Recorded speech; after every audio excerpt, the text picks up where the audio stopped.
I have never tried to make French fries using actual potatoes in the air fryer. I've definitely done a lot of frozen French fries, but I'm going to try it and see what happens. So I've got my trusty old mandolin out. I've got it on the 1/4 inch setting, so it's 1/4 inch deep. That just this knob brings this tray down 1/4 inch below the blade, and then I have the French fry blade slicer cutter adapter thingamajobber in there.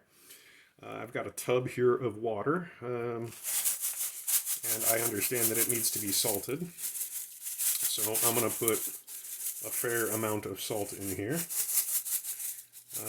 I feel like that right there might be maybe 1/8 of a cup of salt. That's quite a significant amount of salt. And because I don't know what I'm doing and it seems like a good idea, I have no idea if this is going to add any value or if it'll be a waste. I'm going to throw in some granulated garlic powder as well, because who doesn't like garlic fries? And that should be about a tablespoon and a half, maybe a tablespoon, maybe a tablespoon and a half. And I also have some of this Creole seasoning. Sure, it has salt, but it also has flavors. And I do like flavors, which is why I added the garlic. But now there's salt and granulated garlic and Creole seasoning in my water. I am going to probably use these tongs to get it out of the air fryer once it's done. So might as well just use them to stir up my salty sodium infused water with some flavors, because they're just going to be, well, first of all, it's clean water. It's just salt, which is a preservative, and water, which is, well, I mean, as clean as water can get out of the tap. So just tap water, not hot, not cold. I just turned it on the cold side, and probably warm water would have dissolved that sodium a little bit faster. So maybe I would start with a warm water and then finish it off with cold or something like that. But this works. I don't feel any chunks at the bottom. So what I'm doing is I'm just kind of stirring up this brine, if you will, and I am just kind of feeling the bottom as I scrape it for chunks. And that salt and all of that powder and everything is in there pretty good. It smells great, like, well, Creole and garlic. So Creole sauce and garlic. I'm just going to go with straight cut fries. So I'm taking my potato lengthwise, and I'm going to use my thingamajobber. Always use your thingamajobber, because hands are more important than French fries. If that wasn't the case, that'd be a different story. So I've got these russet potatoes that are actually quite small. Maybe the size of 3 or 4, yeah, probably 3 golf balls. Not big at all, but it is enough to fit in here. So I'm just going to put that in there lengthwise, and I'm going to push down on my little plunger, and I'm going to attempt to make my first French fries. Oh, that was rough. It got stuck.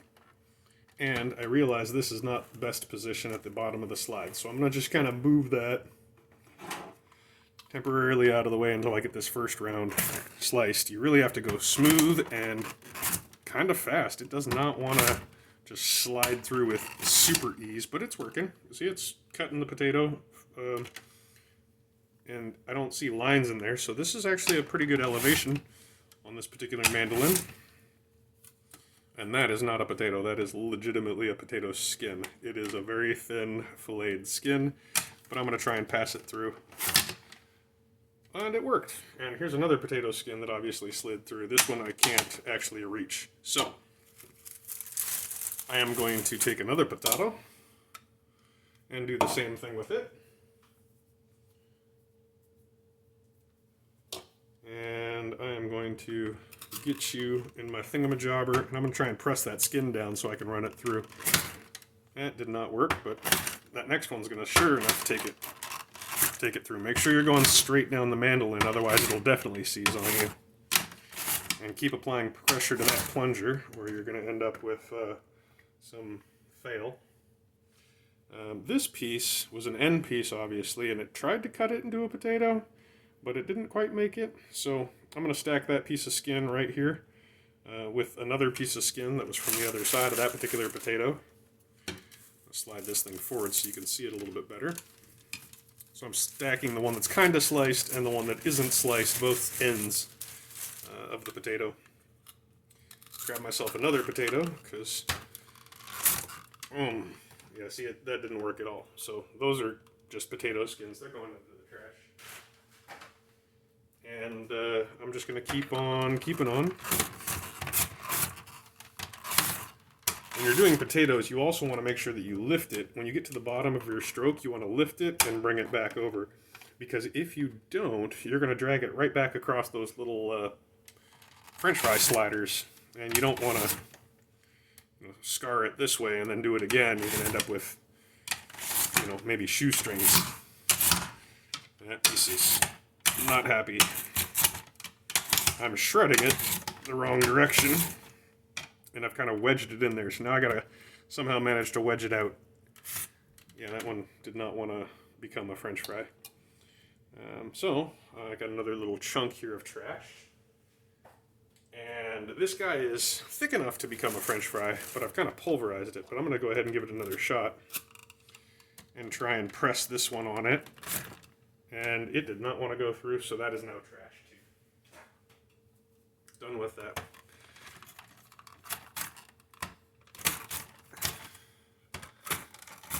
Lift. And I'm starting to get plugged up, which means I have too much underneath here. This is a lot more potatoes than I was planning on making, so I probably should have stopped quite a while ago. But let me sift through here. This one, it fanned out, but it definitely didn't slice. So I'm going to set that one aside. Same with that one. These are very small, but they feel like French fries, so into the water they go. This one also passed through, but didn't slice all the way, so my mandolin's not the best apparently, but I'm going to have to peel a few of these apart, but they do peel apart pretty well. So let's do some of that. Let's make some potato fries. I'm just peeling these apart and throwing them into the water. The ones that are actually fries and skins, that's going to go in my little trash pile here. The nubbins I don't really care about, but I'm going to throw them in the water anyways, because who doesn't like those little crispy bits sometimes? But it looks like it almost made it all the way through, but it just didn't want to get that last bit. So as soon as it gets in there, what's happening is the potato is bending down and it's not catching that blade. So maybe a more firm potato, or perhaps even freezing your potato, getting them cold would get some of that starch to bind up. These impure chunks that are just like weird, I'm pulling out entirely. But these ones that almost cut all the way through, that technically looks like a fry. So I'm going to use them. I'm going through here and I'm picking them all apart and I'm throwing them into the water. I do not want a potato chip. I want potato fries. So, just separating them into the water. Not necessarily a bad thing, but definitely an extra step that I wasn't anticipating. I would expect this mandolin to just, rip right through and actually create the fries in their entirety. This one I'm going to come back to because, see, it didn't go deep enough. I can't, maybe I can peel them apart, but it wasn't quite right. Yeah, they can peel apart. It was close, but not, they didn't go all the way through. But it works. Looks like it works. So, let's see what else I have here. I wondered, because it was just those ones on the top, if that happened because the bottom got jammed up so much because I was processing too many potatoes at once. But some of these are definitely odd. But the top was not as good as the bottom. These ones definitely seem to have done better. So I might have to do like a couple potatoes, take out the pile, do a couple more potatoes, take out the pile. But it seems to be pretty easy to rip them apart. It's just disappointing I have to do that to all of them. I'm going to try crumble method. Let's see here. Just processing potatoes. Fun times. And because I'm not a big video editor, it's not that I can't, it's just that I don't. I'm probably not going to cut this out. You're going to listen to this entire diatribe and watch me do this, so you know that it takes, well, obviously depending on your mandolin, could take some extra love. All right, and these weird pieces and these super thin skin pieces, I think they're just going to, get destroyed. So anything that looks like a French fry is going in the water. Anything that does not look like a French fry, like these, I'm going to just throw into the trash because there's nothing better than food waste.